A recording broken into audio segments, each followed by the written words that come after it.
大家好，今日嚟到江門嘅潮連啊，一條村落裏邊呢一間店咧，雖然細細間啊，但係非常之火爆啊！就係呢間啊古松居潮連排骨專門店喎，犀利喎！哇嚇，一間咁嘅店仔停滿晒車喺度，咁把炮嘅，哇兩位啊唔該，自己揾啊！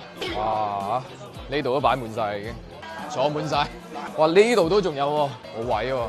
我點定餸，跟住後邊寫台號得唔得㗎？好啊好啊，呢度係一般點食法啊？都係蒸嘅。要個排骨，要個粉腸、豬潤，都係細碟就 O K 嘅啦。可以開豬肉丸拼牛肉丸嘛？係。都係細份啊，25蚊。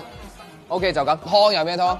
再整個湯啦。一陣間你講嘅。 55號啊？係啊。裏邊呢啲料咧，全部係調好晒味嘅。咁我哋坐住先，多謝多謝。呢張係30號，55嗰度係改30啊。我哋係12點40幾分嚟到，大概係50分左右點咗嘢嘅，睇下幾點可以上到。而家係1點21分，等咗半個鐘，啲車都已經走咗一半。你哋都未上嘢啊？你哋幾時點㗎？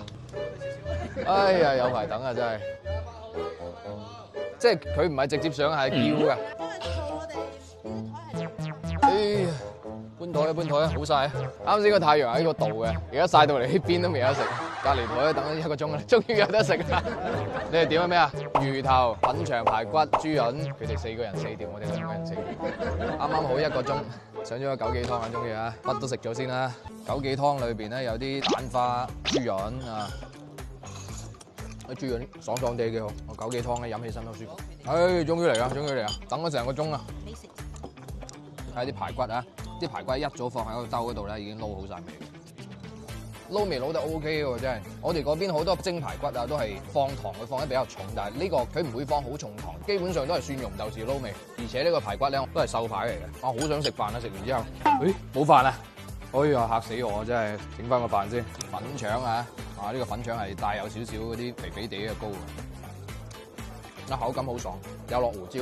所以佢整體咧食起身係唔會話腥啊咩食 ，OK 嘅。成日聽人講江門咧係一個慢節奏嘅城市，今日終於見識到啦。2點鐘仲有10幾圍台喺度食飯，可能係呢間店出品慢啫。豬潤佢裏面係放咗少少陳皮粒，整起食起身係香香地嘅，但唔知係咪蒸耐咗，稍微有少少蟹。豬肉丸、牛肉丸，好香喎呢個豬肉丸，感覺有少少麻油嘅味道，因為整體食起身個口感都唔錯。仲有牛肉丸。牛肉丸就韌咗啲，好甜啊啲牛肉丸，相對嚟講豬肉丸會好食啲。且一輪落嚟咧，飲翻啖枸杞湯真係好舒服。整體咧呢啲餸嘅味道咧都唔錯嘅，價錢咧都係比較實惠。其實呢度係夠4個人食嘅，但係咧即係出品嘅一個過程太漫長。OK， 今餐埋單126啊，茶位3蚊1位嘅。如果真係嚟食嘅朋友咧，可以提前少少嚟啊。走啦，翻去直播。